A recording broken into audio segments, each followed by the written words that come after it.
Hey guys, it's Lindsey Holson with SPS back in the building, the SPS Edge Show with my great guys in the building. My co-host, Mr. Terry McCord Jr. Terry has been out here to go. I know he's negotiating about other podcasts, other networks behind our back, John. He trying to figure something out for this big payday. I don't know. Amazon might be doing a sports show. Hey Terry, just give us first right of refusal. Let us counter the offer, okay? At least give us that, okay? Good to have you back. How you doing, Terry? I'm good. I'm glad to be back. It's been really busy, for other responsibilities, but That's okay. I'm glad to be back. Every time I come on, I see the Facebook link and my heart just drops because I want to be on the show. That's okay. Well, you always got a home here. You got to handle your business. Coach Mike Davis once said all of his coaches who go away to get other opportunities, whether they get let go or whatnot, they can always come home. You can always come home here. And speaking of coming home to John and Patrick Rutherford, how you guys doing? Doing good. Good. We got a loaded show, man. We always do, and I'm always excited. But I guess to start the show, we got to start on a somber note, man. It's unfortunate, we think of our age and invincibility and whatnot, but unfortunately, the Metro Detroit area, and let's just say the state of Michigan, lost, a great one in Tony Tolbert. He passed away just recently, some health complications. And it's just unfortunate. We do have Aaron Mays in the building. Thank you, Aaron, for being here.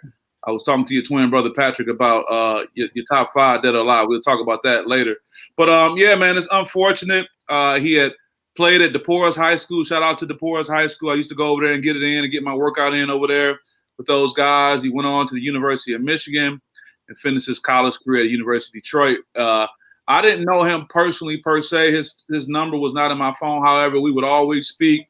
He was always very cordial. And, I just saw him, in all fairness, maybe a month ago or however long ago when I was with Derek Coleman at the Derek Coleman Summer League. You would always see him on the scene as it relates to youth sports. And I think something to be said about someone who has finished their career.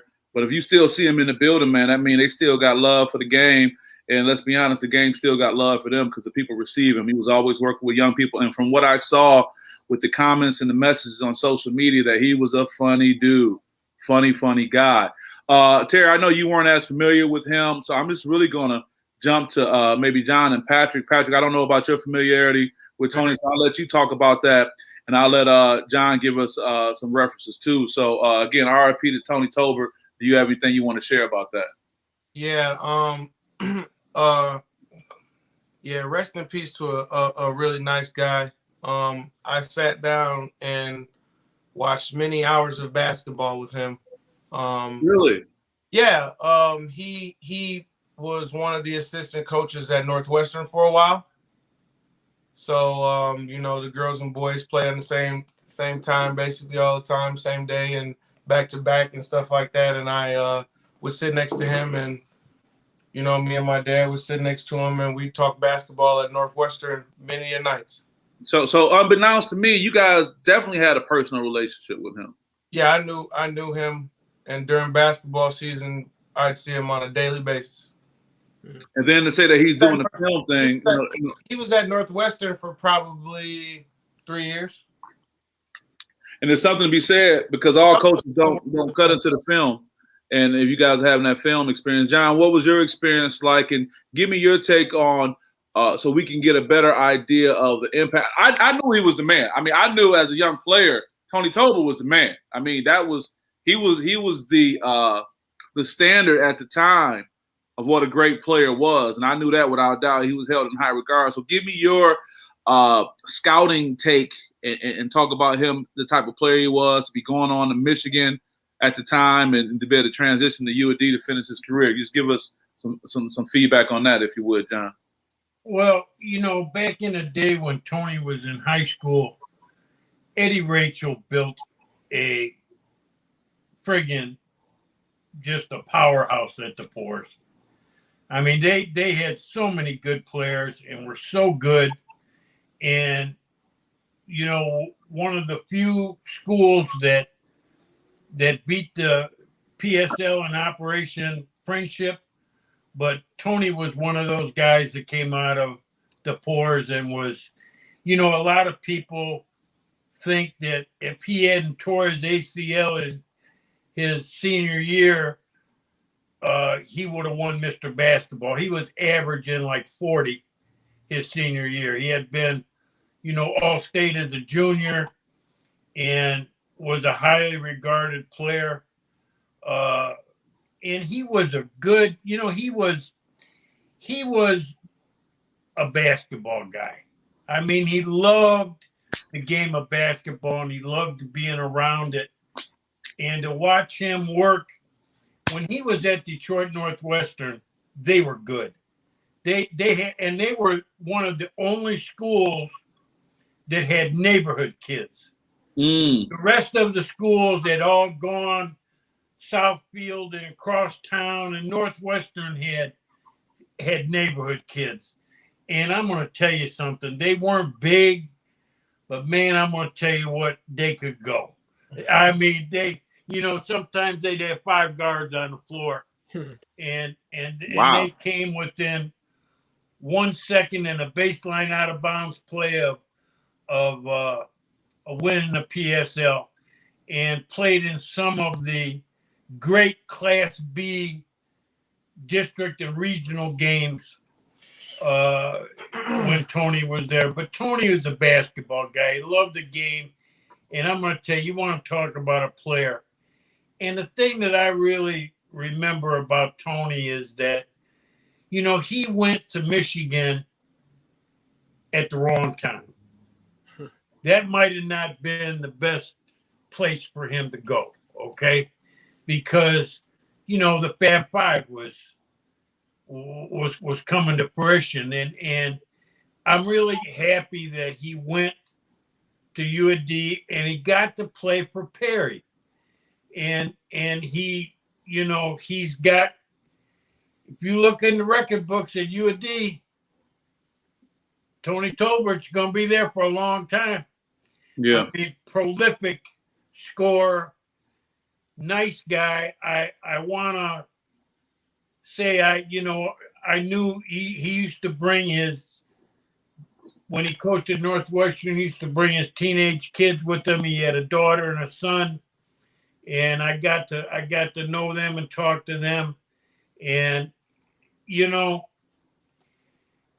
this world, sometimes it pisses me off about all the misinformation. Tony refused the vaccination. And he had some underlying health issues. He had diabetes. And he battled, and you could tell there was days when Tony looked better than other days. And it was because of his health conditions. And, unfortunately, he wasn't healthy enough to fight off that virus. And we lost a Detroit basketball legend yesterday. And it's a sad day for me because I watched him as a skinny kid, 12, 13, all the way into maturing to be a man that mentored young men. And my heart goes out to his family, but I have fond memories and very high regard for Tony Tolbert. Well, that's appreciated. Terry, I know you didn't know him, but I do want to just get your thoughts as far as what you may take away from hearing what we're sharing. And before I do, I want to shout out my guy, George Ward, coach at King High School. Yes, sir. Hell of a topic and platform. Better host. George, you are an amazing person. We appreciate you. You're a great guy. And they have a great platform as well with state champions, him and Raphael Peterson. But George Ward is a great guy. He's a contemporary of the Tolberts of the world. And as we get into these other topics, he's always been one to lean in on. So I appreciate you popping in, George, and sharing. You're greatly appreciated. We definitely do to get up real soon and sit down and get your take on things. So with that, Terry, I know you didn't know Tony, but I know just as a positive young man, when you hear some people talk about someone without knowing him, without being familiar, what are you getting from what you're hearing about this guy, Tony Tolbert, that we're talking about?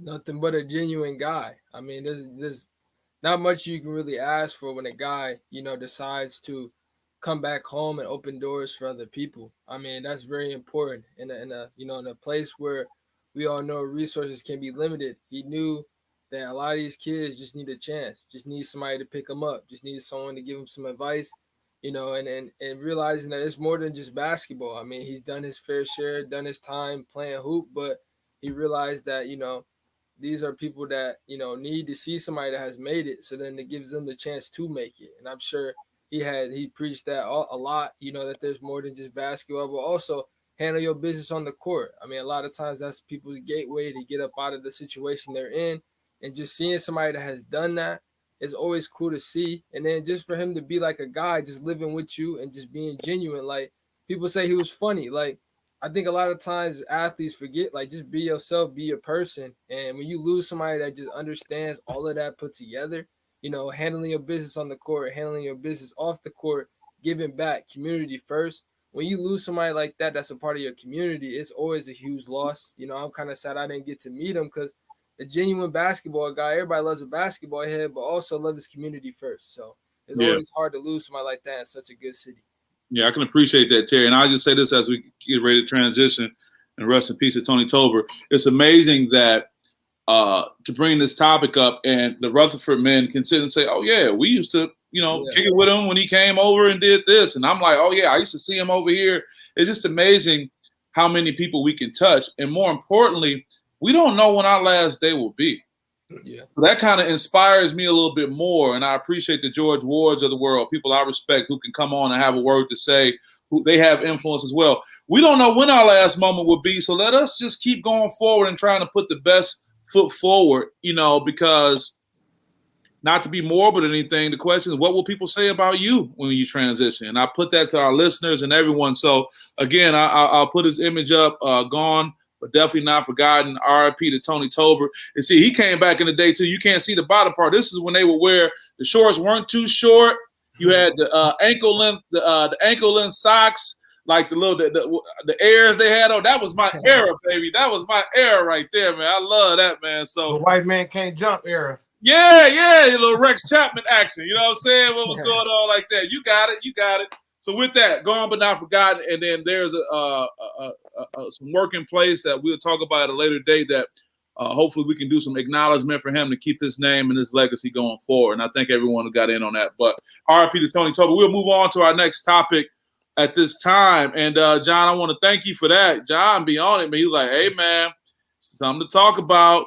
The young man is reclassifying. Emoni Bates is making another move. And there were many pictures I could have pulled up, but I wanted to get a picture of him in the forefront and his dad in the background. And that is in a good way. I mean, there's no question his dad said that his decision is his decision, referring to Emoni making his decision, but his dad has been there guiding him. And no matter how critical some people have become of him, at the end of the day, that's a father in his dad's life, just like John is right by the side of his son right now. And I know, Terry, when your dad together, you're not far away. I'm fortunate. My dad been blowing me up. We've been reminiscing about things. So I think it's something to be said about, you know, fatherhood. And my mom told me before I got married that my wife would be the picture and I would be the frame. And as it relates to being a man and a father, in many cases, that's what we are. Everything else is going on, but that dad is there as the frame holding it together. So, Terry, when you hear the news about Emoni Bates reclassifying, now what's the first thing that comes to mind? And let me ask you, what are your predictions? Hint, hint. I want to ask the other guys on the panel the same thing. What are your predictions? So when I initially saw it, I wasn't really surprised. I honestly thought when he was committed to MSU that he would reclassify and join Max Christie, Jaden Atkins, and, you know, be in that class, because, you know, at that time he was playing with them, but that didn't fall through, and I don't think he's going to MSU. I think he has his eye on that draft class. I mean, that 2022 draft class. I think he sees that there might be an opportunity where he can hop in, but I think he needs to go to college, in my opinion, learn more. I see maybe Memphis, you know, because I know that great relationship with Penny Hardaway as the head coach, but I see him possibly, hopefully going to Memphis. I pray that he makes that decision, but I can honestly see G League. You know, I see it as an opportunity for him to get a top pick in that draft. So my guess is Memphis, but my gut is telling me, you know, G League. Yeah, I like that. Same thing was said by our guy Aaron May, is always right there. Aaron said, sounds like it has all the makings of the G League. I'm not gonna ask Patrick what he thinks, because these two are like Darth Vader and Luke Skywalker, man, when they be going back and forth, but they be one and the same though, John. They be one and the same. So with that being said, I'll go right to you. What do you think when you heard the news, Patrick, about the reclassification of Emoni Bates, and just give me your take on where we are with things and what's your prediction? Well, even with him reclassifying with the NBA rules the way they are, he's not eligible for the 2022 class. Right. So he's 2023, and he knows that. And there's no point in playing high school basketball anymore now when you can make money off your name and likeness. He's done that. Just like about a week ago, it happened to the #1 quarterback in the country for football, going to Ohio State, Quentin Ewers. He's going to enroll in Ohio State a whole year earlier. He's graduated in 3 years. He's on campus now. So the worst decision he could ever make in his life would be go play in the G League. Those are grown men. He still needs a development year. He's still not fully developed his body. And I think he has the skill level to play with them boys. I think he could shoot at an elite level with them, but I don't think he'll be able to go get a bucket like he would be in the NCAA. So I do think that he'll go to Memphis with the #1 player in the country, Jalen Duran. He's reclassified as well. And so you're saying Memphis, huh? Yeah, Jalen's going to announce Friday. Rasheed Wallace, Larry Brown, Penny Hardaway. Yeah, your guy, your brother from another agrees with you it relates to. I see. Yeah, going there. But you know what? I have to agree as well, because even thinking about to this draft, I believe it was Jalen Green who went to the G League, right? Yeah.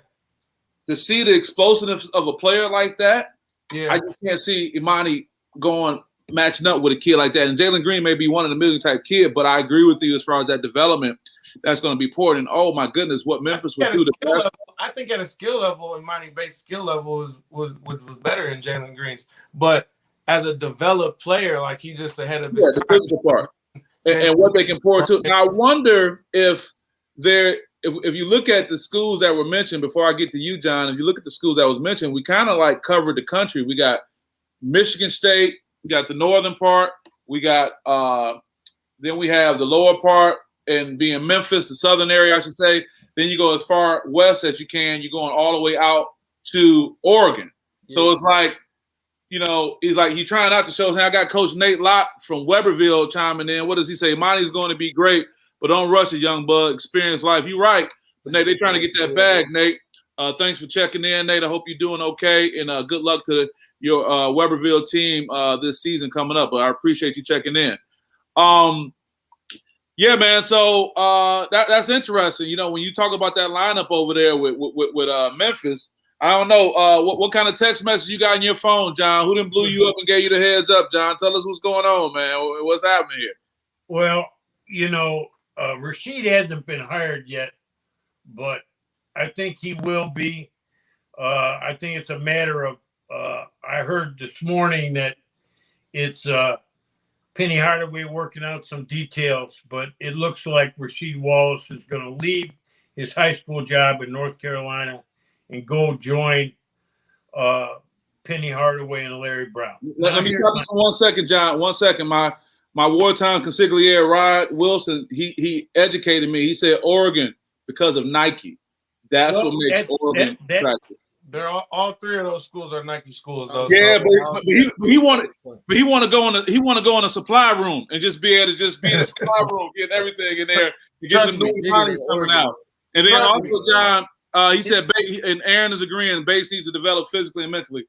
But thank you. Well, go ahead, John. I don't want to interrupt. I wanted to get that out there. Well, this is a 17-year-old that's making a decision right now. And that's awful young. To me, if I was Penny Hardaway, I would have him talk with Larry Brown. If I was Larry Brown, I'd say, look come here for a year. Let me get my hands on you. Now, you go Google me, find out something about me.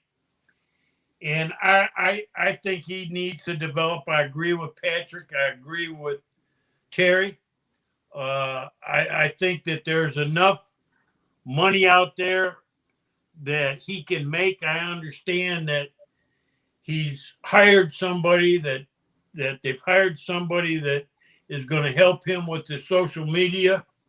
So I think that there's no reason why he can't make $250,000 easy. But hold on, John. We just said we talked about Oregon. We talked about Memphis. What happened to Spartyville? What happened to Michigan State? We're not even talking about them now. What's going on? He's not going to go to Michigan State. Nah. He's not going to go to Never Michigan State. I don't know why. Because he's from Ypsilanti. He just I guess he was just giving him something. But everybody does that. if I had a chance to go to the 3 schools that he's mentioned, man, I'm going to Memphis. I'm going to Memphis, and why? You want some barbecue? You want some barbecue, John? Why are you so big on Memphis? No, I mean, look at the 3 guys that are going to mold you. Look at the 3 guys who will forever be part of your basketball life. I mean, to me, I would go there. I would probably end up making $500,000 or more. Probably. Every bit of it. And when you go to that level and you're that kind of player, where you really are going to get your tutoring is when you're in the gym with Penny by himself. Yeah. When you're in the gym with Larry Brown by yourself, and you're going to get that one-on-one, and they're going to teach you things that you need to know if this is what you want to do for your career. Rashid, all 3 of them. Yeah, all 3 of them has been where he's trying to go. I mean, to me, it's a no-brainer. I'd go to Memphis, and I wouldn't be surprised. Penny, funny as it may seem, has 2 scholarships available. So, I hope Penny gets Jalen Duran and he will, and Emoni. And I'd love to see him rock and roll. And let me add this one part to this too. Hopefully, when I think about the 3 schools that were mentioned, when you talk about the people involved, who needs who more than who? Penny's legacy is set. Larry Brown's legacy is set. Rasheed Wallace's legacy is set. Tom Izzo may be more in need of a Emoni Bates going forward. Not to say that Tom's legacy isn't set as well, but do you understand what I mean as far as who gains more from it and who can walk away from it? That would be my 3rd choice. I would only consider Michigan State if about 100 schools told me they didn't want me. There's 100 places I'd go before I'd go there. I would not go to Michigan State. Okay. If Jalen Duran went with me, I would go. Because then you got a chance. What's the knock on Michigan State? Let's put it out here. Let's talk about it. What's the knock on Michigan State? You got to play for Tom Izzo. What's the knock on Tom? What's the 2021 knock on Tom? Well, I mean, I think that Penny is better suited for. There's nothing wrong with going to play at Michigan State. You're going to play against the best competition. You're going to get coached. Hall of Fame coach. There's nothing wrong with it. But when you put him up against those 3 guys that are at Memphis, man, to me, there's no decision to make. I mean, you got guys that have excelled at that level. People forget. Larry Brown was a hell of a player. Larry Brown was at the beginning. He played on Dean Smith's first team. Okay. Wow. This guy could play. He was recruited by Frank McGuire and when North Carolina was just getting good. So this guy's not only a great coach, but he was a great player. and Penny Hardaway was a great player. And hell, Rasheed, when he wanted to, man, I'm gonna tell you, he was one of the best players. He was one of the best players in the NBA. For me, when it came down to Game 7 and I needed something, I wanted Rasheed on my floor. Yeah. Shout out to my guy. I mean, you just can't beat the setup there. John, next to you, my guy Tino, he probably seen just as much basketball around the state. He's always been a fixture, whether it's Moneyball, the high school game, and now he's going to get a lot of game time in because he's retired from the University of Michigan right now. But he said needs to learn how to play good man-to-man defense, box out, close out, inside hand, outside hand, next pass defense, challenge right, hand shooters with left hand reach, all those things. Now I can see that reminds me of a time Izzo practice, no doubt, but I think that trifecta that he would get going to Memphis with Penny, and let's call it what it is. He's like a smaller version of Penny. He's like there's that connection. Like, dude, you were like what I was coming up. Larry Brown and Rasheed, you can't beat that. So we'll definitely see what's happening with that going forward. And then lastly, I'll say that Memphis on its face is probably better suited for one and done, just on the sheer nature of the pro experience everybody got there. Like, his whole team is – Penny says, look, we get you ready for the pros. That's when he brought Mike Miller in. All these guys, he ain't tripping. Come here, we get you ready for the pros. It's understood. It's known. So be it. What is? It's okay. We'll move on. We'll keep an eye on that going forward. What we got up next, give a shout-out to the man of the hour as well, Mr. Richard Paul. Shout out to Rich Paul, man. Got to give him his props. This is an older Sports Illustrated cover, but look what it says, the Kingmaker. Now, what preempted me putting Rich Paul on the lineup was and I talked to my guys offline about this, was, the deal that Clutch Sports did for Lonzo Ball. Supposedly a season or so ago, they told the Pelicans that, look, we want $80 million for Lonzo, and they laughed him out the building. Ain't no way you getting that. Rich Paul come back like we getting 85 from the Bulls. So it just made me say, you know what? Let's not hold this guy up. From what he's been doing, the Rich Paul rules they're creating with the NBA, saying it's requiring agents to pretty much have their degree, and they pretty much looked at Rich Paul's profile and said, whatever he got going on, we're going to do it. But what I love about the story of Rich Paul, before I go to you, Terry, what I love about this story, he met Bron. They met at the airport, and Rich was selling throwback jerseys out of his trunk. Straight up hustler, real good dude. Met up with Bron. Bron knew what his future was going to be. He liked it. He made the connection. I just love that, man. I just love it that this is a brother who knows who he is, and he transitioned from selling, jerseys. And I got a feeling, man, he wasn't thinking about being a super agent in the NBA when he pulled up to the airport, but he met the man to be. He got his work ethic in. And then, from a pop culture standpoint, it made a lot of people saying, who was Adele? There's a lot of Adele folks saying, who was Rich Paul? But, like you said, Patrick, you seen them, the videos with them out, the pictures of them out, double dating, triple dating, Chris Paul and his wife, LeBron and his wife, Savannah, and them. I'm just really proud of that brother. He has one of our guys, Miles Bridges, one of his clients. He probably got half the NBA as his clients, but shout out to Rich Paul. I'll put his face up one more time. And Terry, give me your take on the one they call the Kingmaker. Nah, man, just an entrepreneur. You got to be a hustler in this business, and he's not done. He's making his splash with one of my favorite agents, Nicole Lynn, in the NFL right now. She's been making some big moves. One of her big signees was the left tackle on the Browns right now, Willis. So they're making moves still. You had to do some Cleveland in there, didn't you? You had to get you some Cleveland in there, huh? I got to when this dude, she's making moves, but it's all due to him, having that resource. Now she's a part of their team, and Rich Paul's not done. I think that whole storyline with Lonzo. Everyone's been talking about his value in this league. And what team would he end up on? Because we all knew it was coming.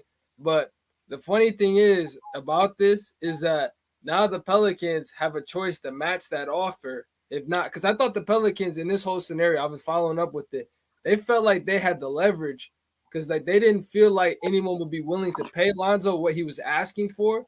And so Lonzo would have to then settle or they'd have to like come to a compromise. But you know, Rich Paul Kingmaker was like, look, we got this from the Bulls, match it or don't. You know, it's in that scenario where it's like now they have leverage. What do you think the Pelicans are gonna do? Are they gonna save face a match, or are they gonna they're gonna bet against it and not do it? They're not gonna match it. I mean, they're not gonna match it. I mean, I just don't think that. I think that it would be good for him to leave. So for Lonzo, I would say, and I honestly think the Bulls will continue to give them more money to get Lonzo because I like that fit in Chicago. But I think the whole thing is with Rich Paul. He realizes that these athletes are a big money maker in this league. They're gonna make sure that they're gonna get theirs and they're gonna build off of it. Like you see a ton. You know, whenever we talked about Ben Simmons getting his money due soon, if he gets on a team, I mean, you know, whatever Philly's going to do with him, I guarantee you that Rich Paul is going to take care of him, though. That's what he does with his athletes. So, and, you know, Rich Paul, hustler, I mean, I remember that story, reading about it with LeBron. Again, when you have somebody like LeBron teaming up with a guy like Rich Paul, good things are going to happen. And so I just really think that the brand is going to continue to increase now that they're in the NFL. And who knows what's next? I mean, they may even get a hockey player. You never know. He's going to find a way to get a player his money, and he's going to take doing a movie. Guaranteed. They got what you talking about? Space Jam or something else? What are you talking about? No. They're doing a movie about black hockey players in Canada. It's in production right now. And they're producing it? Yep. Drake is a partner. Yep. Wow. Right there. Total mainstream appeal. With that, Patrick, Rich Paul, the Kingmaker, you know, what's your take on him, whether it's him making deals, you know, off the court or, you know, when he's sitting courtside with, you know, pop sensation Adele? He's a really impressive guy. You know, I've been paying attention to LeBron's circle since 2003. So I've always thought very highly of him. You know, he got a ridiculous client list: Ben Simmons, Devin Booker, Lonzo, Bron. I mean, he got everybody. He got everybody in the league, you know, and he got the man. When you're talking about him getting people paid, like he ain't have to do much to get Lonzo 85. Like that's just the going rate nowadays. Yeah. Like if you want to talk about something special that he did, he got Tristan Thompson $100 million. Tristan just got traded from the Celtics. Where's he at now? Where's he headed now? I'm not sure. And then when you mentioned Ben Simmons is on that. He's on that extension already, right? Yeah. He's got $170 million already. Yep. Yeah, so he'll be due for another big contract soon, really. Mm-hmm. And I want to say just about all the clutch clients during the pandemic when Cass wasn't getting checks, they were getting 80% of their pay. So he leveraged up big time all over. And at the end of the day, the NBA's paying bums now. I mean, they're getting ridiculous amounts of money. Alex Caruso is not even a middle of the pack guy. He's a bottom tier guy. Yeah, I wouldn't pay him $900,000 a year to play for my team. But he got a ring though. He got a ring. It's different. He got a ring. He averaged 6 points. He did nothing. He's part. They're going to say that his value is on that team at all. They say he brings a championship culture and he gives insight to the mind of LeBron James. Please. I mean, I would say too. Please. You gotta remember Rich Paul. So pay him $9 million a year, give him $37 million. You'll be a GM for a long time. I'm just saying, Patrick. It's going like, hey, that's what he got. They gave Miami Heat gave Duncan Robinson $90 million. Like, that's a great story. He started out in Division III. So, kids, you see what happened. D3 can get you $90 million too. Perry, you were adding something else before we go to John? I was going to add, I remember Rich Paul hosted that pro day during the pandemic. I think he's ahead of the game, and that's what separates him from a lot of players. When you with LeBron, he's always thinking ahead of the game. So obviously, guys in his circle are thinking ahead of the game. They're thinking like, let's host our own pro day. People were hating on him for it, but obviously, it's making him money and it's making his clients money. And here's the question I got for the panel, and this will be a transition for you too, John. How much of an influence is Rich Paul going to have if and when LeBron James retire in the next few seasons? He'll still be huge. He's got Anthony Davis and Devin Booker, and they're 22. They're 25 years old. So his client list is going to hold him down. Oh, yeah. Yeah. John, what do you think about Rich Paul? Kuminga, too, in there, too. I mean, he's not going to slow down because he's still got LeBron. He ain't going nowhere. He's got, this world is about relationships. Yes, it is. The business world is about relationships. It's having a casual conversation and building off that and knowing the other person and what their needs are. This guy is a 2021 top of the line businessman who has built relationships to the point where he is now. And as long as he wants to, because number one, to get where he's at, he's very capable around other people, and he's very capable of learning. And the way this thing is set up now with the players associations, each one of those guys that play in the NFL, Major League Baseball, NBA, or NHL are getting a packet, and they're able to know what every other player gets in their league. Yeah.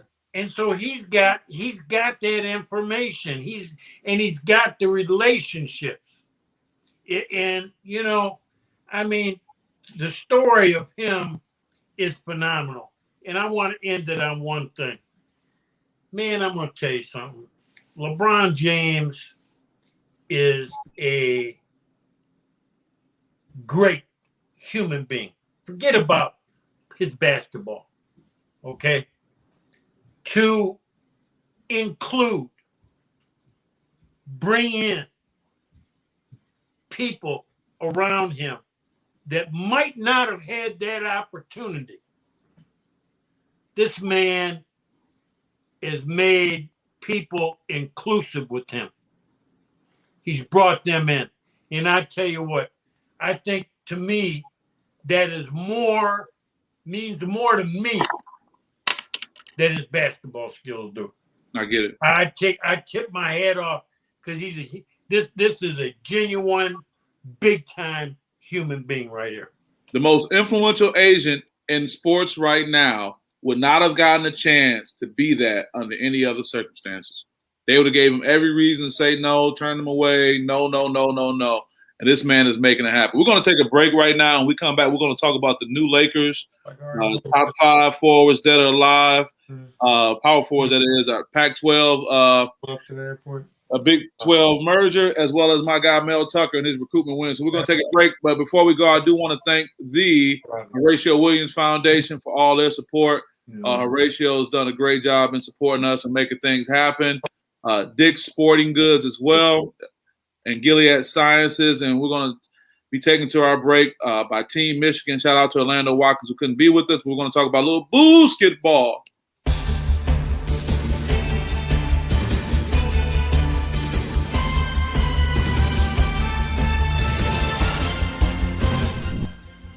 Breaking news. Team Michigan Basketball is presenting a series of basketball tournaments at Grand Traverse Resort and Spa. Get your teams registered today. The first tournament in this series is coming this Halloween weekend. Visit basketball.com or teammichiganbasketball.com for more information. That's right, folks. We're back at it. We want to talk about the next thing that we got going on right now, guys, which is the new Lakers. I mean, my goodness. Did he clear out the whole team or what? I mean, LeBron, part of his new title is going to be general manager because, man, I mean, I'm going to pull this new roster up, guys. I mean. They were all Clutch Sports athletes, too. How does that feel when you're at the board meeting, baby? Let's go through this, right? They got rid of McKinney now, too. You got guards, Russell Westbrook, Wayne Ellington Jr., Malik Monk, Kent Bazemore, Austin Reeves, Joel Ayayi. That's the rookie, Joel Ayayi from where was he from? Virginia, was it? I don't know. Okay. LeBron James, we know that name. Anthony Davis, Melo, got his guy in there. Trevor Ariza got a vet coming back. Talon Horton Tucker, they're big on him. He got a big extension. Alfonso McKinney. You got Dwight Howard and Mark Gasol. And Dwight said, "I want my parade, damn it." So here we go. Terry, what do you think, man, when you see this roster, what they've done? I mean, I don't know if you guys see the comedian, the young guy that comes on who does all the LeBron parodies, man. And he got one, man. He's just putting everybody in the suburb. He's saying, "Goodbye, Caruso. Goodbye. Goodbye, Shruti." He's telling everybody goodbye. Get on up out of here. But that's essentially what happened. Tell us what you're thinking about this new move, Terry. Well, I mean, I like it a lot. I think it brings a lot to this team that most may not be thinking about. One, it made me laugh a little bit with Trevor Ariza and LeBron on the same team. You know, we all know about that beef a long time ago. But, you know, it makes me think, though, you know, bringing in Westbrook, you know, I think that's somebody that can initially help, you know, obviously, you know, former MVP, average triple-double, you know, all those good numbers. But I think he brings another set of pace to the team. I think that's something that LeBron and AD like to do, or the Lakers team, period. They love to play with pace, and then there's no better guy to do that than one of the fastest players in the league, Russell Westbrook. So I think he brings that in there. Also toughness, ability to generate offense, you know, with his playmaking ability. And also he's back home, another guy that's playing with a chip on his shoulder every time. I mean, Westbrook always plays with a chip on his shoulder, and just bringing him back home and embracing that. I think this whole team is full of guys, you know, that are looking to prove a point. You know, Melo trying to get his first ring.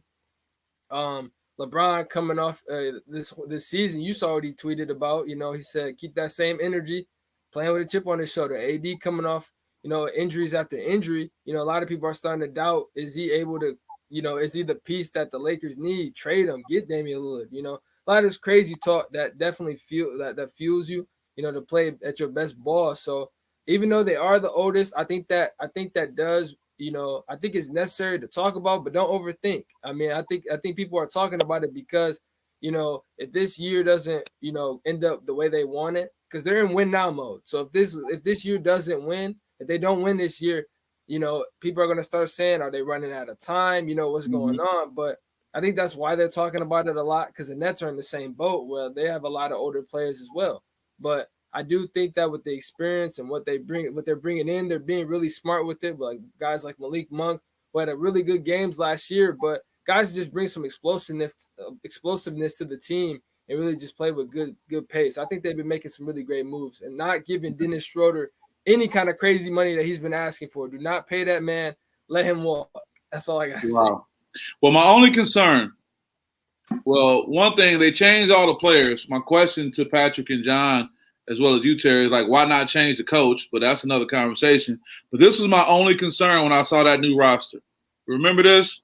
Yeah. Remember what you know, and who's to say that this team wasn't supposed to win? Shout out to my guy, Gary Payton. I've had a chance to sit with him a few times, none beloved. Karl Malone, you know, has his own legacy. But I just worry that, to your point, Terry, about this win now attitude, it'll be Gary and Karl 2.0. Compared to just dealing with what this new NBA is going to offer. Then also injuries, man. I mean, everybody, like, can these guys sustain? And will Frank Vogel be able to manage those personalities? Is Russell Westbrook going to stay in check, if you will? And if not, who's going to check him? Is that going to be LeBron? Whatever. So it's a lot of things that can be said with that. But to the Rutherford man, I go to you, Patrick. Give me your thoughts on what's going on here. I think it's an embarrassing roster. Embarrassing? Why is it embarrassing? Well, if you're going off what you guys are saying, it's a win now. The time is win now. You went out and got a bunch of losers. I mean, I'm not trying to downplay those guys or anything. Like Carmelo is an absolute legend, Hall of Famer. These are great players, but they're not winners. It's two different things. You know, what is Russell Westbrook going to do for you? He can't shoot at all. So now you have another player on the team that can't shoot threes. And we have a player who played with Kevin Durant, Paul George, who else? James Harden. Bradley Beal. And with Bradley Beal and James Harden, I don't even think he made the playoffs with the Rockets, but last year he didn't even make the playoffs. So, like, are you going to get this Russell Westbrook that couldn't win with a prime time, super healthy young KD? Like, the way that LeBron is now, he's not the player of 2012 or 2013, even like 15, where he could really truly carry a load like he used to. Like they need more depth and bench play. So outside LeBron, who's the most dynamic player on that team? Is it AD? I would say so. A healthy AD, yeah, I would say so. Then who comes next? You got Russell Westbrook, but he's a stat pattern. So like, are you gonna come here and play winning basketball, or are you gonna come here to try to get yours, Brody? Because that's what his mentality is. He's the Brody. Yeah, it's his. Yeah, he wants a triple double.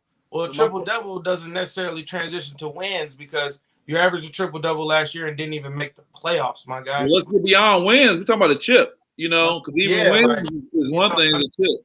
It's hard though. Who would you want to get? I mean, where's the 3-point shooting on this roster? We play if you want to win in the NBA, we playing to 150 here. Wait. That's okay. Dang, 150. I'm saying that's what that like. You gotta have arsenal. You gotta have scores. Like I'm pulling the roster up again. Malik Monk, Kent Bazemore. Those are the shooters. Carmelo. You don't want to rely on those guys. I wouldn't rely on Malik Monk like that. I wouldn't put the life on Malik. Where's Malik Monk? He rode the bench in Charlotte. He rode the bench in Charlotte. They would have been the worst team in the NBA for 10 years straight. I'm not disagreeing with you. Kent Bazemore had like 2 hot years in Atlanta when they was good, and other than that, he's been a bottom of the pack guy. Yeah. Who would you grab though? I mean, like, because I know Dame's value is really high right now. Bradley Beal, they're asking for a lot. Like, I feel like they did the best they could with what they could have snagged, at a reasonable price. You know what I mean? Because like Westbrook value wasn't really that high. I mean, they gave up some players, some like the salary cap load they kind of shipped off to get him. But at the same time, it's like who would he have to get? Who's available enough for him to still be able to compete a little bit. You know what I mean? My mama said, I think LeBron and AD will have Russell take his proper position, not ball hawk.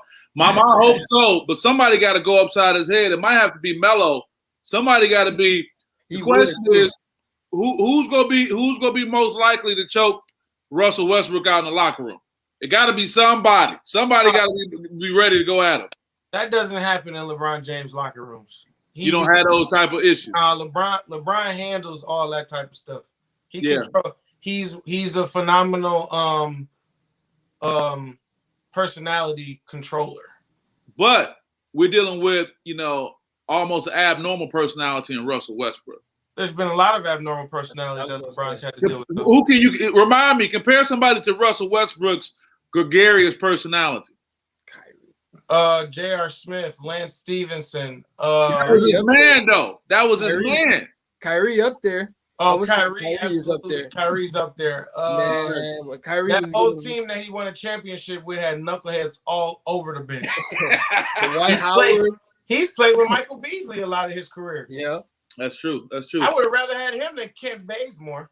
Yeah, John, what's your take on this new Laker roster?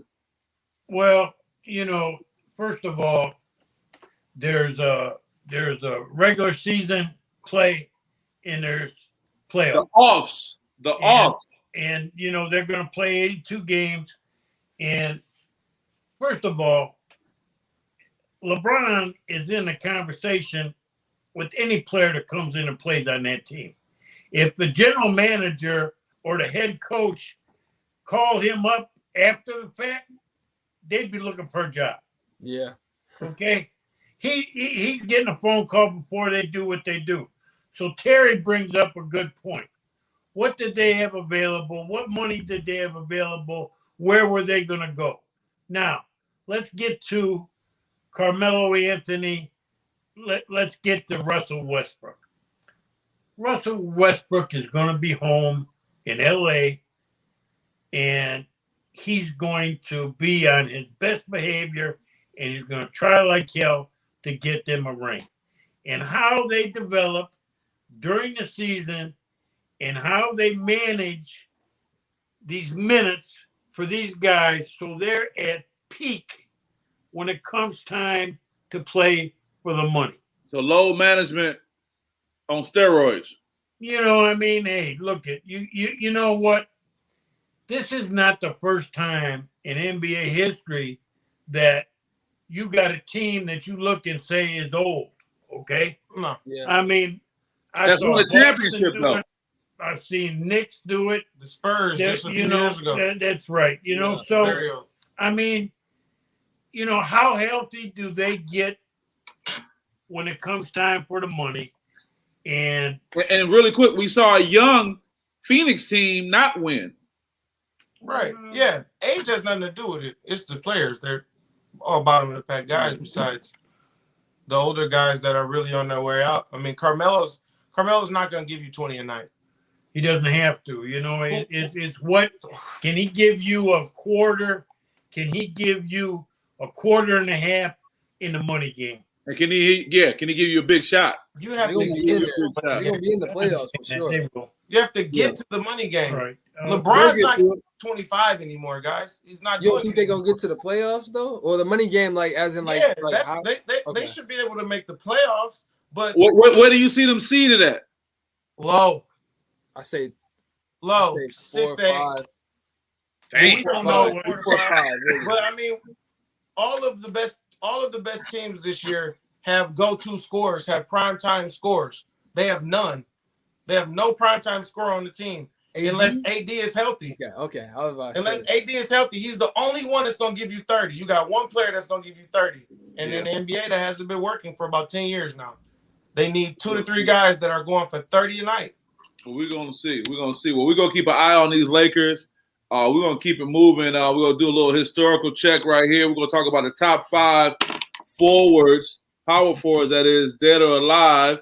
My guy, I don't know if Aaron is close by going to chime in, but he did get his information over to me, and he said, this is what he said. This is for you, Patrick. He said Tim Duncan, Okay. Karl Malone, Charles Barkley, Dirk Nowitzki, and the last is a split between Bob Pettit and Kevin Garnett. And he said if he had to, he'd go with Pettit because of his numbers. What do you think about that? Need to hear it again? You said Timmy, Carl, who's third? Chuck, that's Charles Barkley. Chuck. Okay. Dirk. So he got Bob 2. Pettit. Here he is right here. Without a ring. Here he is right here, right on time. Thank you, Aaron. Duncan, Malone, Barkley, Nowinski, and he's saying a split between Pettit and Garnett. Now, I think he said he's going to lean on Pettit if he had to. So your 2 and your 3 are ringless. Ah, look at my mom. Now you and my mom on the same team. She's like, Unbelievable, Barkley Aaron. have no rings. Thank you, Mom. Please teach him something. That's my mama. Aaron needs some help. This Wait a minute. But mother and the others, we said early on that the top 5 dead or alive, that the criteria was your criteria. Whatever you determine the criteria would be. But obviously, coming from my household, we got a ring. We got a must-have ring household. For real, Mom. I feel you. She don't want to hear that. So, okay, mother. So if we took Malone and Barkley off. So, Terry, what you got? Who are you thinking for your top 5 dead or alive? All right, so I know I'm due for some educating due to age, but you know, my top 5, you know, I really had to do some. First of all, hold on, Terry. You don't got to give no disclaimer about your age. Hold it. You hold it on down here. My mom said you don't got to get no disclaimer. That's right. You was the one that brought Stockton in with the top 5. Everybody like, yeah, you right. So no disclaimer needed, Terry. You official out here. All right, I got you. Yeah. So I got Tim first, without a doubt. Timmy. Okay. You know, won a ring in 3 different decades. That's says for itself right there. But, Yeah. Number 2, I got Karl Malone. Although he doesn't have a ring, I mean, the dude had everything but a ring. I mean, just and going back to Tim real quick. Yep. To someone who wasn't an aggressive, if we use gregarious type player, he got the respect. That's true. From the Shaqs of the world. I mean, the respect he got from players by just playing this game was unbelievable. But I had to just make that note. So you say Timmy, Karl Malone, though he don't have a ring, that's my mother's criteria and Patrick's criteria. We don't worry about that. You still say what you say. Because listen, in all fairness, you said John Stockton with top 5 guards, and people had to agree with you. He don't have no ring. Even though Patrick over there shaking. Go ahead. He played against Michael Jordan. I mean, it's hard. That's another conversation. But I got number 3. I have number 3 as Dirk Nowitzki. I have him at number 3. I mean, he beat LeBron's team. And the man was just the one-leg fadeaway unstoppable. I just think that he's number 3. I mean, and then number 4, I got Chuck. I got Charles Barkley at 4. Yes, sir. Mine is kind of like Mr. Mays. I got KG and Bob Pettit, but I personal preference, I like KG. I love his tenacity to the game. I love what he brings. He was just that dude that you just didn't mess with, held it down in the middle, and y'all worried. Seeing him on the court just made me think, y'all worry about the perimeter stuff. I got the middle. Don't worry about none of that. Like his demeanor in the basketball games completely just took over defensively. He gonna guard the best big man, dominate him, talk trash. I'd rather have him, but Pettit, I get with the numbers, so I have them two interchangeable. Right. Very good. Aaron said, I don't care about rings. To me, it's about how they affected the power forward position. But he also came behind and said, and I come in peace, Patrick. LOL, that's just for you. Mom shouts out Timmy Fundamental, big fundamentals. You're right, Mom. Timmy had them fundamentals all day long. So speaking of that, Patrick, you are up, man. Who are you thinking of your top 5 power forwards that are alive? I'm just trying to be different now, but I'll go. No. What was your original? Tim Duncan. Uh-huh. Then I'm gonna go Kevin McHale. McHale? Yeah. Then I'm gonna go Kevin Garnett. KG. That's 3. Yep, that's 3. You got 2 more.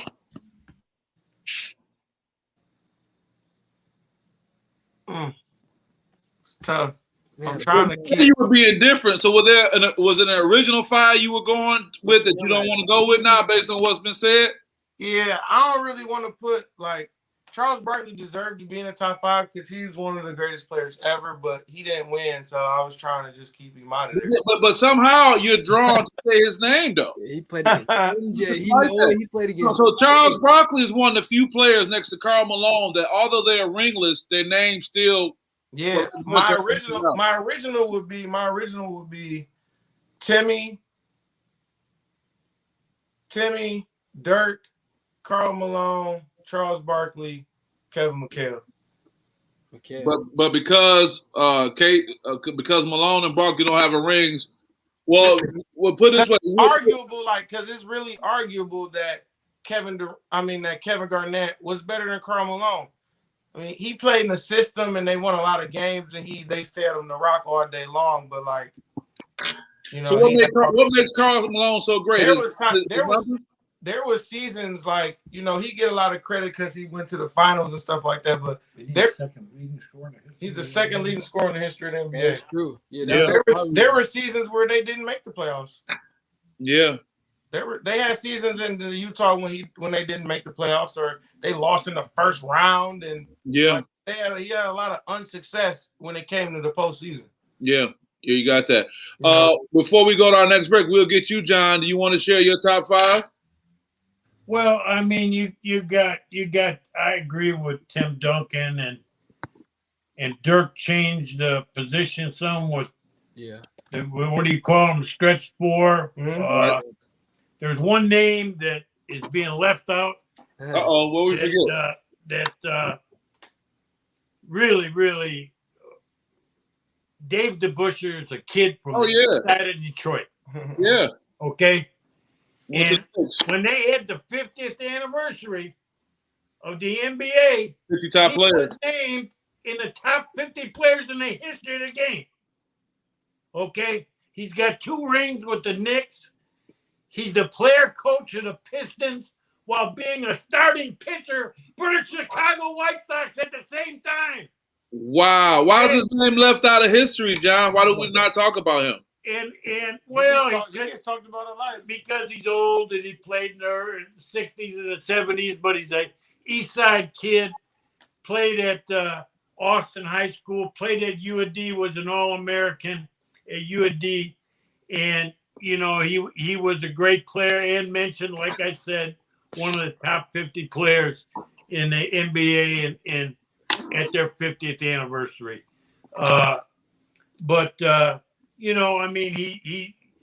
Charles Barkley, you can make arguments for these guys. Kevin Garnett, Orlando's dad coached him. He Team Michigan, gave Rocky one of his 7 national championships in the AAU. A great player. I don't have any argument with it, but I just want to throw out Dave DeBusschere. I appreciate that. As a young guy growing up, playing at the YMCA, the old heads would say DeBusschere. It was almost like that was a name I started to learn, and when I found out more about him, it was a good thing. What is Aaron saying? There goes John dropping big-time knowledge. He is right. Dave D. Yep, Dave D. We appreciate that. So what we're going to do, guys, we're going to take our final break for the show, and then we're going to come back and talk Pac-12, Big 12 merger. Man, they're not playing around. John, they must have been listening to the podcast a couple weeks ago because we talked about that. You were like, if I was the Pac-12, I'll be getting on the phone with the Big 12. You said that, and then we're going to talk about money-making Mel Tucker and his recruitment wins. So with that, I want to thank our sponsor, Horatio Williams and the Horatio Williams Foundation. He's been a great, great supporter of the program, as well as Gilead Sciences, Dick's Sporting Good. But we'll have another brief note from the Team Michigan. You know who it is, baby. And I'm here to tell you about the new youth basketball tournament in Michigan. Team Michigan basketball has done the work. It's prime time. They are PTPers, baby. Get ready for a scary good basketball tournament. Halloween weekend at the venue of all venues. Baby Grand Traverse Resort. I'm talking about a diaper dandy, baby. Awesome with a capital A. A basketball tournament that is designed with the entire family in mind. Escape to a 900-acre northern Michigan resort just outside of Traverse City. Enjoy 54 holes of championship golf, spa, indoor-outdoor tennis, indoor water playground, fitness center, private beach club, 4 restaurants, shopping, and now basketball. I can't wait, baby. It's the stay to play that will make your day. Halloween weekend 2021. Check it out at www.boosketball.com. Register your team soon. This one is going to fill up quickly. A basketball tournament at a resort. That's a slam bam jam, baby. We got 5 years for you. I'm looking forward to that experience up there at Traverse City to get in some basketball. So here we are returning, guys, for the last 2 topics we'll talk about. Like I said, they must be listening to the podcast all over because John said it. Hey, Pac-12 and, the Big 12 need to get on the phone. And now they're talking this merger stuff already. You guys look at the map, you get an idea of what that looks like coming together, man. That's a lot of basketball and football collectively, man. That's a lot of shows being watched. That's just a lot of merchandise. It's money, money, money. And sadly, the one thing you never really hear about are the kids or the student athlete. They're talking this penalty, name, image, and likeness, as if that's going to, make up for all this money being exchanged. But anyway, with that, Terry, what do you think about this discussion about it happening? How soon do you see it happening, if it's going to happen? I don't really like it personally. I don't like the layout. And I wasn't on the show enough to, get into Texas behind about talking about going into the SEC. They haven't won anything. Like I said before on this show, they give me Michigan football vibes, as we say today. Wow. They believe that they're better than what they are, and they haven't won anything. So, and I had to say, I would say nothing, but I know my mom's watching this. I had to say with proper grammar. So, they haven't won anything. It's okay. So, personally, with the whole merger, I think it should be 4 big conferences. That's what I've been loving. I love that layout where it has like Iowa State, Kansas, those teams going into the Big Ten, but then those will argue and talk about how they're not really going to help the Big Ten and stuff like that. I think if there's a way, I want to see how they plan on making this work. I know it's a lot that's going on, and it sounds great, big money maker for both. But I just don't really see, with Texas and Oklahoma moving to the SEC, I just don't really see the Big 12 being as relevant to really merge with anybody. I mean, personally, there are some solid teams in there. Iowa State was pretty good last year, football speaking. But, other than that, I just really think that the 4 big conferences with the Pac-12, because out west, they definitely need their own out there, different time zones, stuff like that. That's perfect. SEC, Big 10, and ACC. I think it just needs to be those. The Big 12 is always like that middle child, as we say, that we got to just keep an eye on them a little bit. They might get up in the college football playoff, But, we've already seen how the Big 12's reacted to Texas leaving. They took, the AD off of the I want to say like the selection team in there. They have like their select group of guys that go in there and talk about and vote who should be in there. They took him out. And so the Big 12 decided to take him out. It's not like he could have did anything. You know what I'm saying? They weren't going to get in anyways. I don't see them getting in like the next 10 years. So, but at the same time, it's like, I think it should be 4 big conferences. I think it's a perfect layout. You got your Midwest, Great Plains teams join the Big 10. You got Oklahoma, I guess. Texas join the SEC, I guess. Probably going to lose. But to Alabama, like they always, seem to do. But I see it's going to be I think I see 4 big conferences for sure. Yeah. I want to definitely follow up on one comment you made. You always make great comments, Terry. You know that. But one thing you said I want to illuminate before I go to Patrick is I remember a friend of mine who was looking for a job. And he knew someone who was the owner of a bank. No, he was the owner of a bank. He also was the owner of a television station. I won't say the person's name because I don't need any extra controversy. But the guy who owned it went around to everybody at the television station and said, "Tell me something that you don't like to do." One person like, "Man, I don't like having to go get the mail." The other person like, "I don't like having to sweep this up." The other person, "I don't like having to clean this." So he made this list of all these things people didn't want to do. Then he turned and looked at the young man and said, "Okay, that's your job." So when you talk about, the Big 12 and these other, folks not really being it, if you bring them together collectively, you can create something substantive. So I do get what you say. Ain't nobody going and tuning like, "Man, Colorado playing tonight." Ain't nobody tuning in like that. But if they can put a product together, and with all the marketing, all these type of things, you can probably get something to come together, right? But I do understand your point. You make a good point, and I think there's just this arms race now, and I got to give John credit. John put it out there. Patrick, I'll go to you. What's your take on this merger or this discussion that we all know is going to turn into a merger, because that's what everybody is doing who's left on the table right now? I love it for multiple reasons. I think Terry got a I did that the first couple of days, bro. I was thinking, like, why would Texas want to go to SEC and get blasted? They've been losing in the Big 12. And why would Oklahoma want to go? And they've won 6 years in a row. They won a Big 12 championship 6 years in a row. And it's pretty much they got the winning formula to make it to the college football playoff and play for a championship every year. So why leave? But you really got to open it up. You got to open your thoughts way up, way past of who they playing against and what losses and all that. And the best person to speak facts about this is right next to me, and I'm gonna let him take over. But my opinion on it is I love it. And what I think is big. You got to think about the big picture, and it's not going to be. NCAA is not going to be anymore. They're going to dissolve the NCAA. There's going to be 2 humongous conferences. And it's going to be like minor league NFL and minor league basketball now, because these boys are going to be getting paid. So I like to see it, though, because competitively the conferences will get more competitive. They will grow. You'll see better crossover games. You'll see better games, So I like it, but he knows way more than me. So with that, we'll go to the man to your left.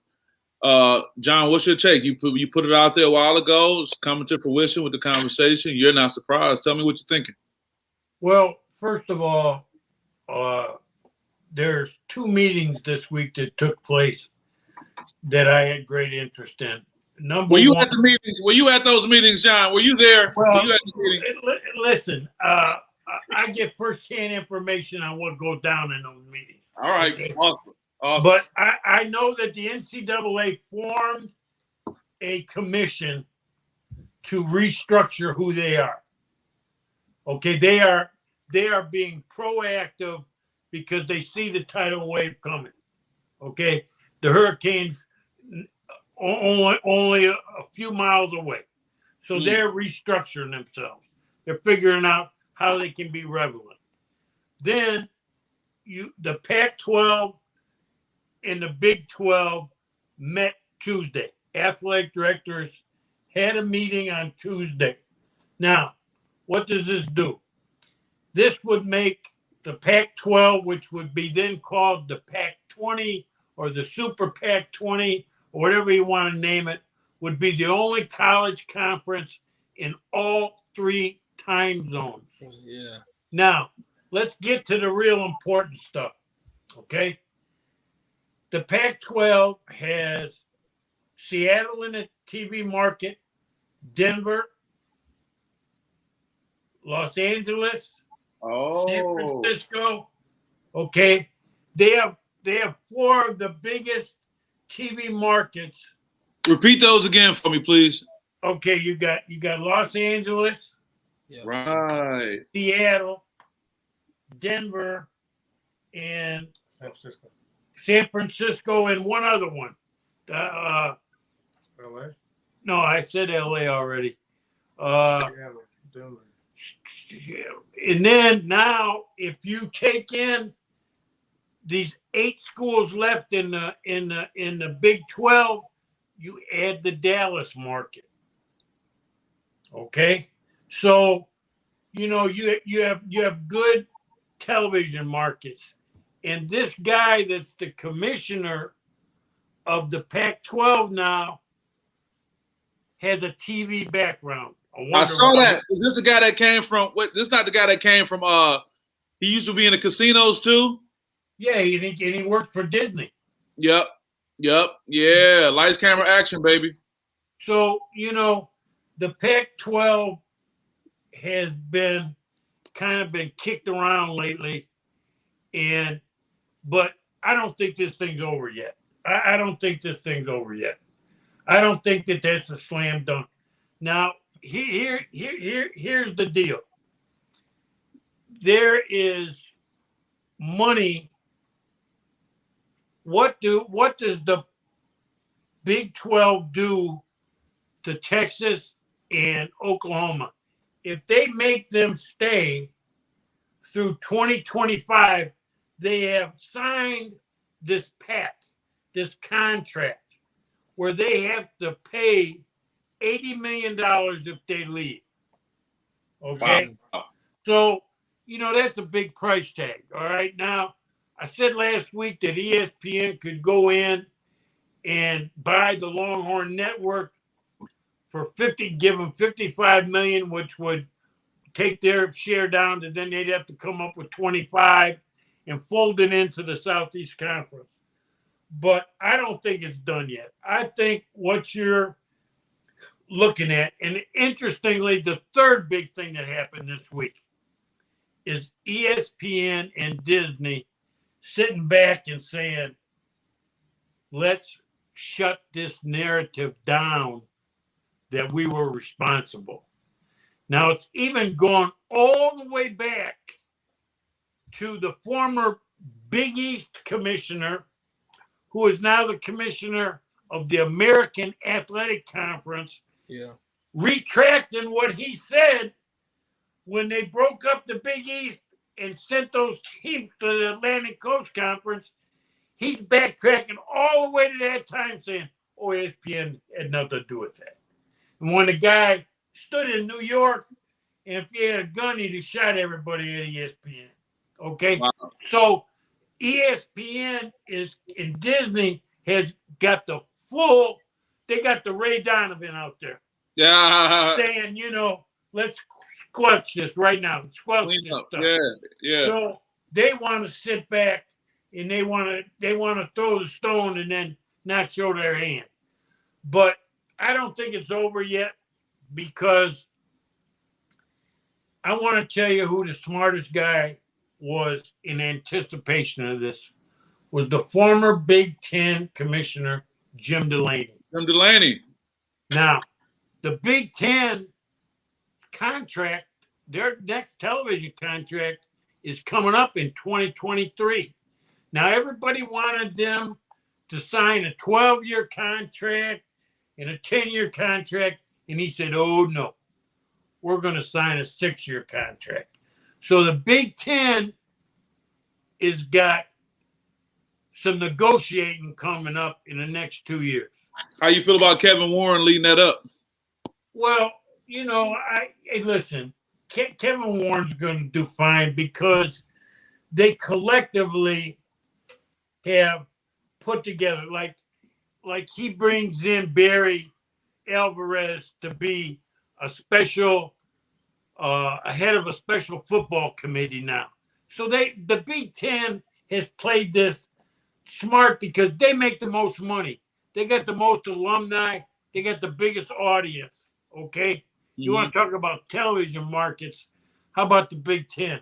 New York City, Chicago, Detroit, Minneapolis. I mean, go up and down. So I don't think this thing's over yet. The Pac-12 wants to be relevant. Now they're going to go out and take the remnants of this. You know, I think they're going to wait a little bit. I think that it makes a lot more sense for the Pac-12 to work some kind of alliance with the Big Ten than it does taking the remnants of what's left in the Big 12. Sure. But I think what you're heading to is what Patrick and Terry are talking about. I think you're talking to 64 teams going into an organization, forming an organization that replaces the NCAA. I think that's what you're looking at. And I think that when it comes down to the long run, it's going to be, what does Fox TV want to do? What does NBC want to do? What does CBS want to play in?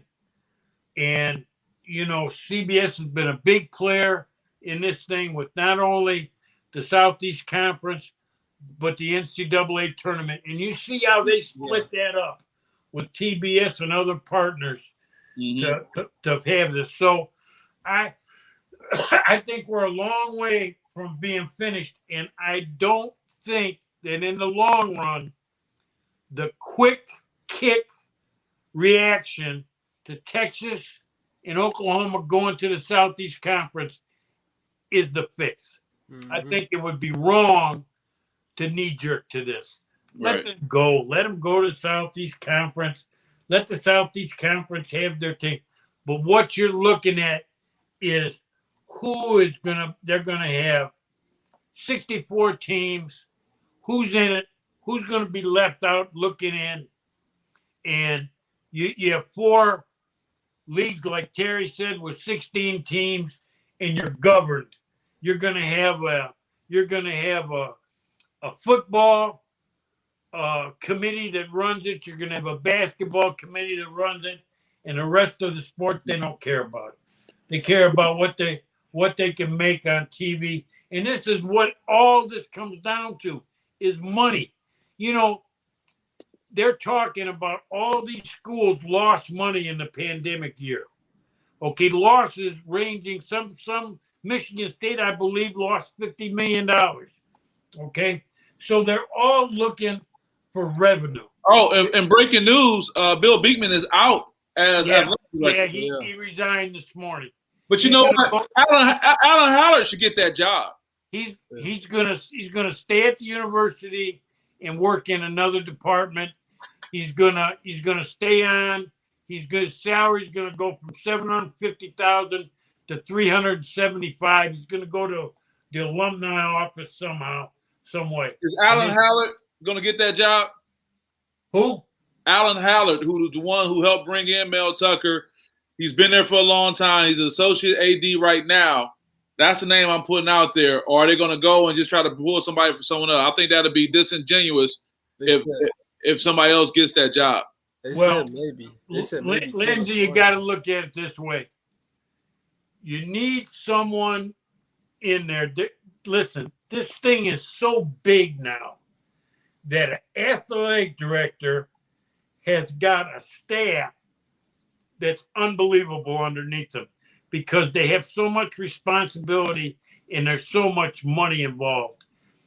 You're gonna need a guy in that athletic director position that can wear many hats. And I'm gonna tell you right now, you better you better know what you're talking about when it comes time to media. Well, I'll say to your point, the Pac-12 announced George Klevekoff as a new commissioner. His background, to your point, John, is sports and media executive with multifaceted expertise in managing and changing and driving results from MGM resorts, NBC Universal, and Major League Baseball. But check this out, though. We just talked about in one of our past segments somebody who never would have got a shot in Rich Paul and what he's doing. Alan Haller was instrumental in bringing Mel Tucker here. Alan Haller has been there. He knows. So I get your point about where this thing is going with sports and media, but it'd be interesting to find out who ends up getting that. And that Terry McCord that made that comment was not the Terry McCord on our show. It was Terry McCord Sr., our guy, who said that. And then he said, don't sleep on Caleb Thornhill too. Okay. Well, we'll see. We'll definitely see. Well, speaking of that, we kind of rolled right into some Michigan State love football, but hey, got to give it up for the man of the hour, man. I mean, gee whiz, this guy, Mel Tucker. I mean, there's a picture circulating on social media with him lighting up the, almost a victory cigar. He just had the Spartan Dog Con event at his home where he welcome all former Spartans back. He is killing the game with recruiting. I can't even keep up with the recruits he's getting and who's coming in, whatever or not. So my question is let's just talk about Mel Tucker for a minute and what he has going on. I mean, when the season started last year, we talked about him because he was a new coach, et cetera, et cetera. But with this recruitment he has going on, I mean, Terry, talk to me, man. What are you thinking and hearing about Mel Tucker? And I know it's hard for you because, you got that Buckeye love going on, man. But just tell me what you're thinking about Mel Tucker as of right now and what he's doing, especially with the recruits he's getting. You couldn't have asked for a better start. I mean, last year probably didn't go as what he thought would have went. It's a stepping point. I mean, he had a really big win against Northwestern, and beat Michigan. So Northwestern was a top team, and then they beat Michigan, who was their rival. So, I mean, great momentum coming into it. They're getting a lot of SEC, SEC areas, with Georgia, a ton of players from Georgia. And he also got a guy, a quarterback, out of there from the Elite Eight, Hauser. So, I mean, a lot of talent coming in. My biggest thing is that I hope, these guys, although they're big names, they gear up because Big Ten football is like no other. I mean, you can talk about the weather, and it brings. So I love Hauser. I love. These guys who play on Saturday in the Big Ten play on Sundays too. So yeah, exactly, yeah, and that's what I'm saying. So with bringing a guy like Hauser from the West Coast, I mean, weather does play a part. I mean, Brian Lewerke had his troubles up here at Michigan State, but just something to keep in mind of as gearing up for Big Ten football. But I do love what he's doing. I mean, you're doing everything right. You're getting the top recruits. You got noise coming in. I mean, they're making a ton of noise in the camp today. So I just can't wait for the season. I mean, I couldn't. He couldn't have asked for a better start. He got the momentum he wants coming from last year. Got recruits coming in, starting to get his own guys coming in there. So I mean, it's a perfect scenario for him. And you hope it translates to the field, which I hope and think it does. But also want to keep in mind, give him some time still, though, because it is a process of rebuilding something that was so great like MSU was in the past. We're talking about Rose Bowl winner, Cotton Bowl winner, college football playoff, appearance. That's a lot to live up to. So give him some time. People were calling for his head about losing the Rutgers last year. Game 1. I mean, so we still talking about the same fans. Give him some time. He's doing everything that he's supposed to do right now. Give him time. It's year 2. It's going to be exciting year 2, and he's going to have a full schedule non-conference. They're going down there to play Miami U. They're going down there to play the U. So that's exciting. You know what I'm saying? It's a good excitement for MSU football coming off of that year last year during COVID. No, you're right. And I got some pictures. Like, shout out to Ben, our media director. These are straight from practice today. Check them out. He swagged out. Yeah, Mel, he's serious about it. He's serious about it, man. Patrick, what are you thinking about Mel Tucker and what he has going on right now? I think he's great. I think he's doing a phenomenal job at recruiting. I think I get an update maybe 3 to 5 times a day, sometimes, some days. But I'm extremely happy with him. I'm happy. You get the update through technology or the human update with your dad? Human update. I get human update. I like what he's doing. I like the culture he's creating. He's got 38 new guys. Yep, 40. So almost 40 new guys coming in. So we're gonna see a total different thing coming out. I'm just really excited. I can't wait to see what they got to offer. Yeah. Basketball is my favorite sport to play, but there's absolutely nothing I like better than college football. It's the greatest. It's the greatest thing to watch. It's the greatest drama week by week. The information, everything about college football is just phenomenal. I want to shout out my guy Jay Green, part of the Spartan Dogs. I had a conversation with him recently. We ran into each other at the Whole Foods. Came a long way from Detroit, John, where we got these Whole Foods right around the block from where I live in East Lansing. But he made a good comment. He was part of a lot of the players coming back and going to Mel's home and being at the stadium. He said for the first time, they're talking about national championships with Michigan State football. And he said that really resonated with people because though that may be stated before, but like this is the kind of conversation this guy's having. And John, you and I have talked offline. I appreciate the insight that you share, but just when you see what Mel Tucker is doing, one, are you surprised? And two, what's your take overall about what's going on? Well, I'm not surprised at all. I was all for this hire. And just to show you how he's trending, 4 weeks ago or 5 weeks ago, his class was ranked 36th, and today it's ranked 22nd. Wow. And he's gone from 12th in the Big Ten to 6th. This is the 2022 class. He's got some stuff. He's trying to get a kid from Birmingham Groves named Mangum. This kid was going to West Virginia and postponed his commitment date and actually showed up at Michigan State last Friday. Also, Tatum Dillon, the highly ranked kid out of West Bloomfield, is down to Michigan State. There is a tackle he's trying to flip right now out of Belleville.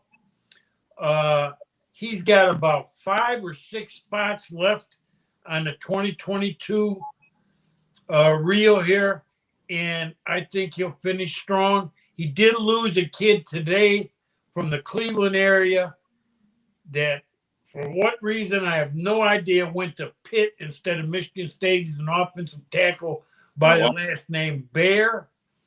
But everybody says that I talk to say, well, you think this 2022 class is good? Wait till you see this guy, the 2023 class. Wow. And he's relentless. He knows. He's been around the best.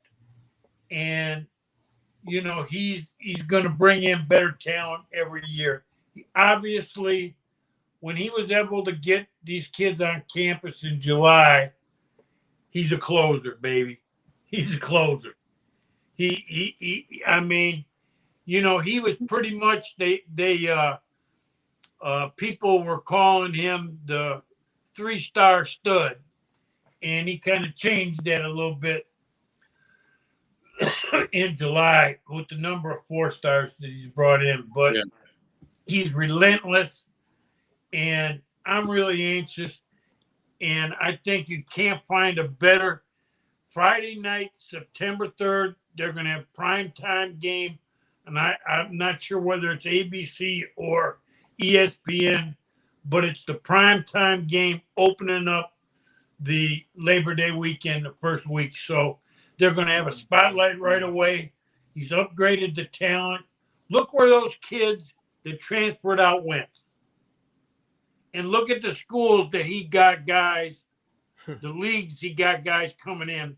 So he replaced guys that were going 1AA into the MAC with guys that played in the Southeast Conference, the Atlantic Coast Conference. You know, this guy's got his foot on the gas pedal, and I hope that he can try to get enough sleep, because this guy's got running shoes on, man, and he's top of the food chain when it comes time to recruiting. And, you know, Lindsay, just look at this. This is a tough conference to be in. I mean, you got Ohio State, Penn State, Indiana, Rutgers is on the way up. Yeah. Rutgers 2022 class is in the top 10. Wow. Okay. And so, you know, I mean, you got those 4 places right there: Ohio State, Penn State, Indiana, and Rutgers that you're playing in your conference with. You know, he's got his work cut out for him, but we got the right guy in the spot. Michigan State has great history, has great resources. It's a great school, and Mel Tucker was the guy to hire. No comparison. The best thing that happened was Luke Fickell saying he didn't want to come because he couldn't carry Mel Tucker's jockstrap. Yeah, right. He couldn't carry it. I'm telling you right now, his footprint is small. Look at where Mel Tucker's getting these guys from. I mean, Arizona, California, Georgia. Everywhere. I mean, you know, he's got a footprint. And by the way, the guy that's the head of personnel that he took from Wisconsin, who took Wisconsin's recruiting from 3-star overachievers to top 20 classes. He got him to come to Michigan State. He just hired his right-hand guy today, stolen from Wisconsin. Oh, wow. So you know, listen, all is fair in love and war. Mel Tucker knows it. He's been around great people. He knows what he's doing. Yeah. He knows what he's doing. And to watch my man Jimmy Ray at his house last Friday night did my heart good. Oh, yeah. Well, 2 things. When those kids are coming on campus, they have the renderings of what they're going to be doing with that Matt Ishbia bag, you know, that some $40 million bag. And to your point about his Mel Tucker getting sleep, he don't sleep, man. He don't sleep. Yeah, you got to get some rest. He don't sleep. Yeah, I agree. Yeah. So with that, guys, we're going to wrap up. This has been another awesome show because of you guys. I'm referring to Terry McCord Jr., John and Patrick Rutherford, all our listeners and guests who chimed in. We have people from all over the state, the country as well, and I really appreciate it. So I want to thank our sponsors again, Horatio Williams Foundation, that is, Gilead Science, Dick's Sporting Good, and our guy Orlando Watkins, who couldn't be with us because right now he's taking care of Sound Mind, Sound Body in Detroit at Cass Tech, which I'll be speaking at tomorrow, speaking to the young ladies down there on mental toughness. So we'll keep you guys posted. But I appreciate you guys. Shout out to Aaron Mays for keeping us connected. Everybody else, with that, we're going to get up out of here. We'll see you guys next time. Peace.